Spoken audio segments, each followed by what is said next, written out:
আপনারা দেখছেন তারাপীঠ টিভি, সর্বদা সত্যের পথে। গতকাল রাত্রে রোগীর মৃত্যুর অভিযোগে রামপুরহাট মেডিকেল কলেজ ও হাসপাতালে ভাঙচুরে ডাক্তারদের মারধরের ঘটনায় 12 জনকে গ্রেপ্তার করল রামপুরহাট থানার পুলিশ। আজ ধৃতদের রামপুরহাট মহকুমার আদালতে পাঠানো হয়। উল্লেখ্য, গতকাল রাত্রে বীরভূমের রামপুরহাট মেডিকেল কলেজ ও হাসপাতালে আনসারুল শেখ নামে একজন রোগীর মৃত্যু হয়।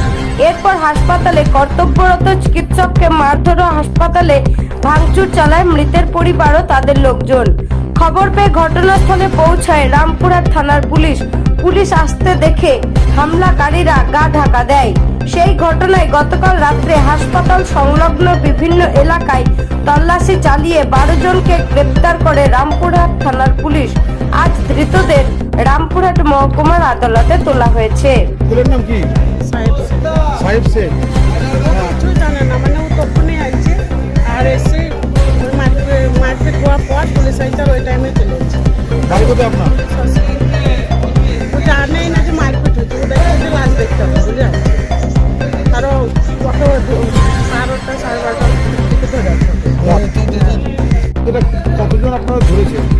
মানে 12 জন। এরা কি ভাঙছিল, অভিযুক্ত ছিল?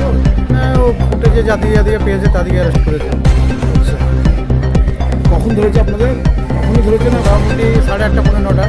বাড়ি থেকে ধরেছে নাকি? না, হসপিটালে ধরেছে। কিছু রাস্তা থেকে ধরেছে, কিছু হসপিটালে ধরেছে। কতজন ছিল? 12 জন।